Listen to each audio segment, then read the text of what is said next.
After testing out the sword changes that were made in Destiny 2's patch 2.8.0 with the Warlock and Titan, it's finally time to see what things are like for the Hunter.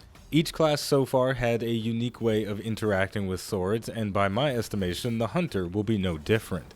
For today's video, we're going to follow the same format we've been using. We're going to head into some easy content to talk about the basics of our setup, then we'll head into more difficult content to see how our tactics work when we're pushed to the limit.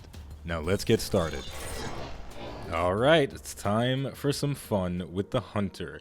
Just like the previous two videos, we're going to talk about the setup we're going to use, why we're using it, and then we're going to head out into different content within Destiny 2 to see how this stuff works in practice. Now, the first thing to take note of for the Hunter is that they have a significantly reduced capacity to heal themselves compared to the Warlock and the Titan. The Warlock can either use Devour or healing grenades or several different exotics that provide them with powerful healing. The Titan has the Stronghold exotic gauntlets that will significantly improve your durability, as well as void detonators. They have the ability to heal themselves with their melee abilities. They can gain overshields. The Titans are very tanky. The Hunter, not so much, so I'm going to have to use an exotic to gain my survivability. I'm a little bit torn between using the Wormhusk Crown and the Assassin's Cowl, but I'm going to go with the Assassin's Cowl because I think it's going to work well with the overall approach to swordplay that I'm going to adopt. The Assassin's Cowl's exotic perk is called Vanishing Execution. Arc, Solar, and Void melee final blows grant invisibility and restore a portion of health and shields. That part I'm not too concerned with achieving. The second part of the effect is what I'm most interested in. Finishers and final blows against more powerful targets increase the duration of the invisibility and the amount of health and shields restored. Now the question is, why am I not concerned with the first part of the Assassin's Cowl effect? That is because I am playing as the Night Stalker's Way of the Pathfinder, and my melee ability does very low damage. In fact, it's not used for damage at all.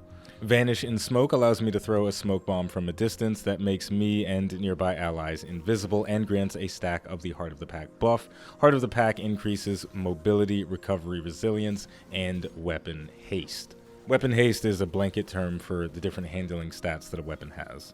Essentially, what I'm looking to do here is use invisibility to my advantage, and whenever I'm in a situation where I slice an enemy and they don't die, and I feel like I need an escape, I can use my finisher, I'll get some health back, and I'll turn invisible. If I'm in a situation where I need to approach a target, I can apply Vanish and Smoke to myself and walk up to them without them noticing, and then I can use my sword to deal damage to them. And the sword that I'm using and the traits on the sword are going to work really well with this. Unguard is going to allow us to burst down targets very quickly. The description reads, quick attacks immediately after swapping to this sword do additional damage. I also have Assassin's Blade. Sword kills boost movement speed and damage. So we've got the best of both worlds, really. We get a nice burst of damage on the initial approach, and then if I'm feeling comfortable and confident with slaying enemies in my immediate vicinity, I will have increased damage and maneuverability. Last but certainly not least, the common mod that has been in my class item for all of these sword videos that we've done so far, recuperation. I replenish my health each time I pick up an orb of light, and of course, my sword is masterwork, so every time I get a double kill, I'm going to spawn an orb. I'm going to try and pick that bad boy up so I don't get killed. We're going to start things off by going into a lost sector, so we're going to head to the moon and start chopping it up there. We are now inside the K1 Communion Lost Sector, and the thing that I wanted to showcase here is the lunge range on the Hunter sword swings. The lightweight swords have a significantly reduced lunge range compared to some of the other swords, so if I am trying to chain my kills together, I'm going to have to utilize the heavy swing a lot more often, because the heavy swing really pushes me forward and ensures that I have enough distance to deal with the targets that I'm trying to deal with. The difference in lunge range is pretty steep, so that's going to be something that I really have to pay attention to when I'm fighting, if I'm trying to chain multiple kills together. Also, with Unguard, I only have to have the sword sheathed for about 2 seconds, maybe even 1.5 seconds, before I can pull it out and get that massive bonus damage on it. It's very, very nice. whip it out, and then we go for the swing, and the damage is humongous. Now, obviously, against red bar Shanks, that damage is not really necessary because they're going to die in one hit regardless. But as soon as we get into a higher difficulty environment, the extra damage is going to be important for us. And we can see there the lunge range on the heavy attack is allowing me to close the gap on faraway targets. One more thing that's worth noting with the lightweight swords is that they have the swordsmanship guard as their default.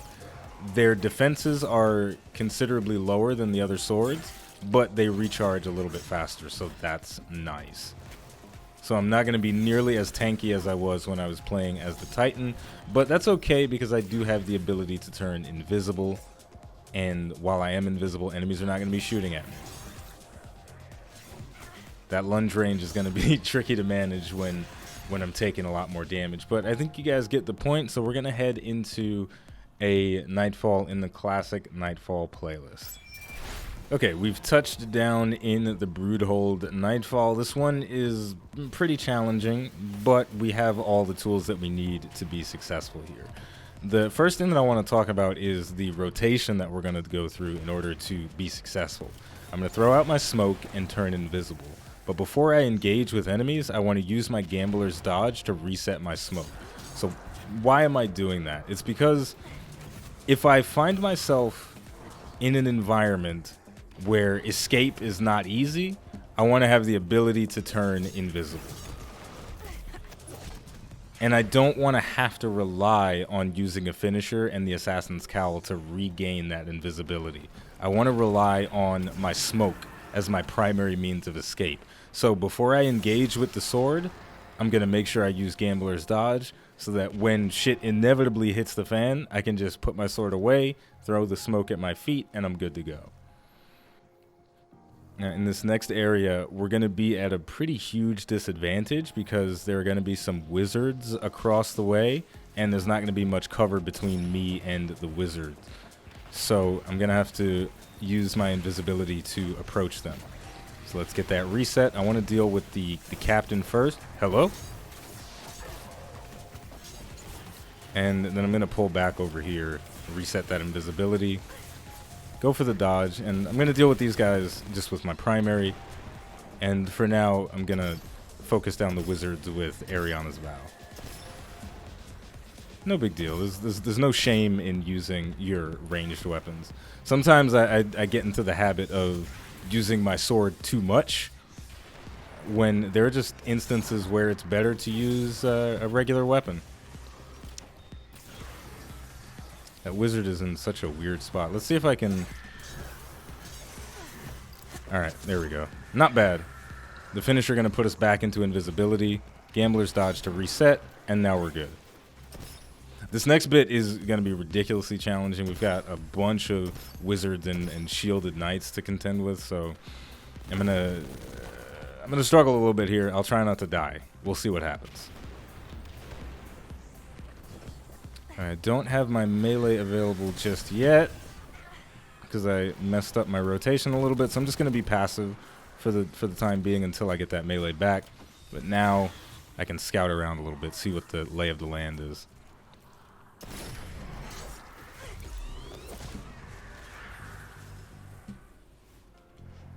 There should be another wizard around this corner. Yes, there is. So I'm going to pop it like that, and then I'm going to go for the unguard after the shield has been popped. I forgot to use my gamblers, so I don't have the charge, but now I do. So I can sneak up on this guy, because I don't want him to shoot at me while I'm on the approach.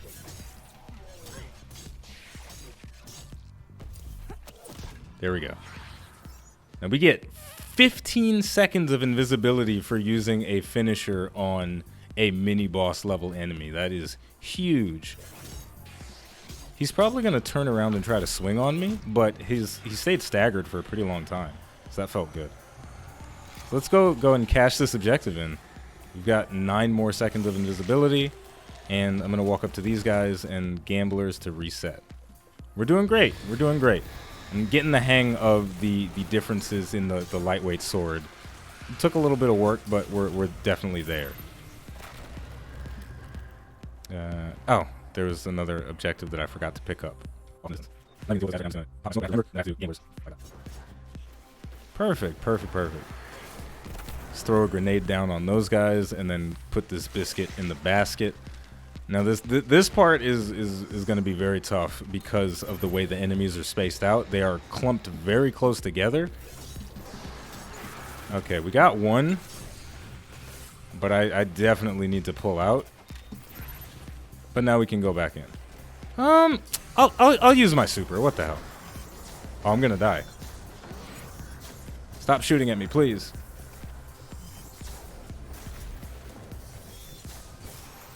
I didn't really do that much damage to him. Alright, well, he's in the thing, so he'll take some huge damage from the unguard heavy attack while he is weakened from the tether.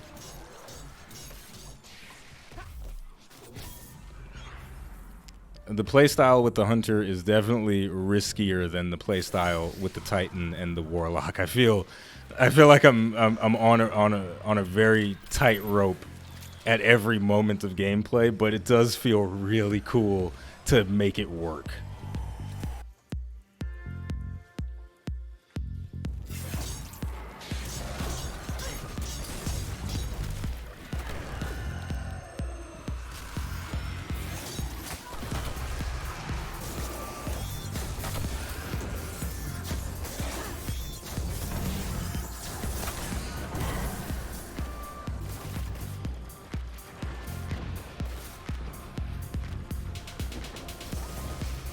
Okay, look, the Broodhold is legit my least favorite Nightfall in the game, and it is second only to the Corrupted. So I'm not going to do any more of it. It's really annoying. But what I am going to do is go through the Rasputin EDZ bunker and clear it out.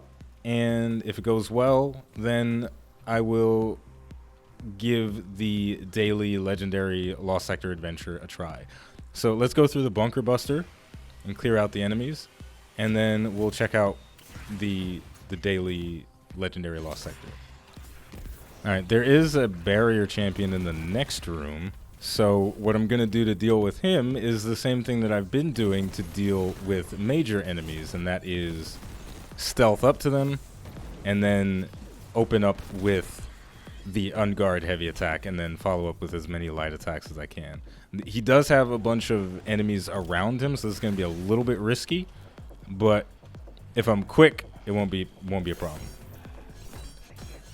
Look at that, we got him killed before he even got to use his ability. That felt nice.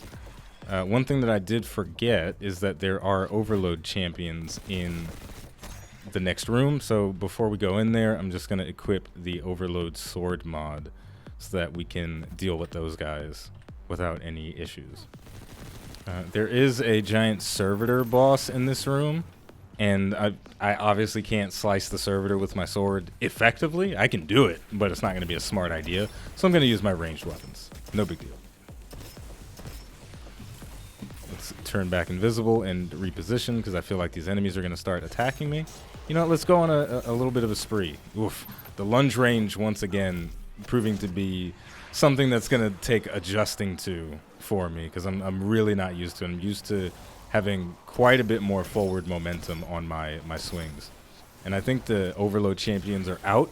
So what I'm going to do is turn invisible and survey the landscape a little bit. I want to clear out the trash ads before I go for the overload guys because they can be tough. Crap.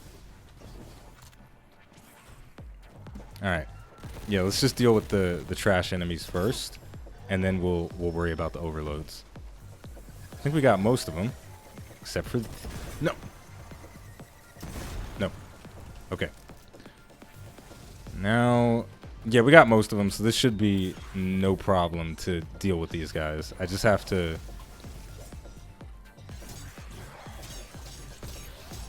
get that overload proc and then go to work. No. He's teleporting around all types of crazy. Now, while he doesn't know where I am... Not a problem to deal with him very swiftly. No issues whatsoever.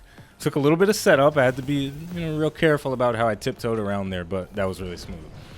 After having such a good experience in here, I'm tempted to not even go into the light level 1000 legendary lost sector because I am a little bit under leveled for that. My weapons are okay, but my armor is super weak. I suppose I could infuse my helmet to give myself a little bit more of an advantage, but I'm still at a deficit. But what the hell, let's have some fun. All right, for the last two videos, we were doing the Quarry Lost Sector. I haven't done Scavenger's Den as much, but I will try my best to not get killed a million times. So we're going to start off playing a conservative game, but as soon as I find an opportunity to use my invisibility, I am going to take it. Hey, my stealth is better than yours. I did forget to reset with Gambler's Dodge, but that's not a problem. We're back in business. I'm going to send a grenade down there because there should be some enemies that try to push up here. Yeah, they're going to push into the grenade, and that's going to kill them very quickly. Hello. All right, that hurt. Let me try to get a reset before anything worse happens. I took a sniper shot from somewhere.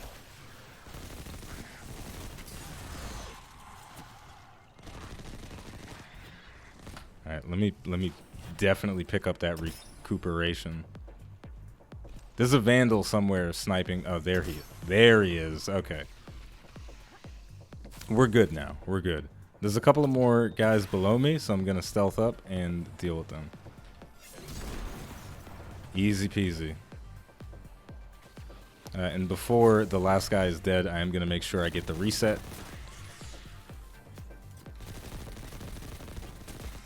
And there is a shank up there, and there should be some vandals. Up on this next ledge, there is an overload champion. I don't know if it's spawned in yet, though. Yep, he spawned in, and he's got his shanks with him. He's got his little honor guard of shanks. Okay. So this guy is a much higher light level than the overload champion that we were fighting before. Let's see if I can make it through this. Oh, don't dodge me like that. Stop.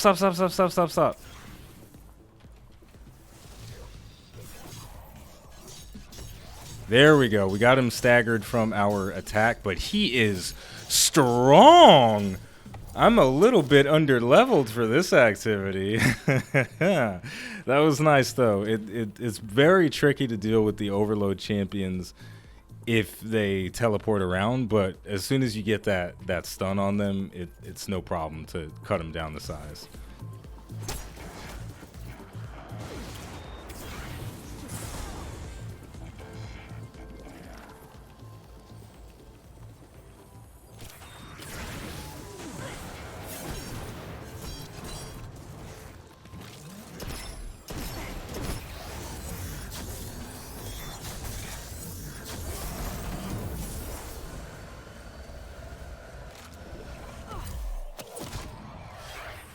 All right, look, that got really sloppy at the end, but there were some good clips in there, so I'll show you the good clips, and we won't worry about any of the other horrible things that went wrong. Cool? Cool. I agree.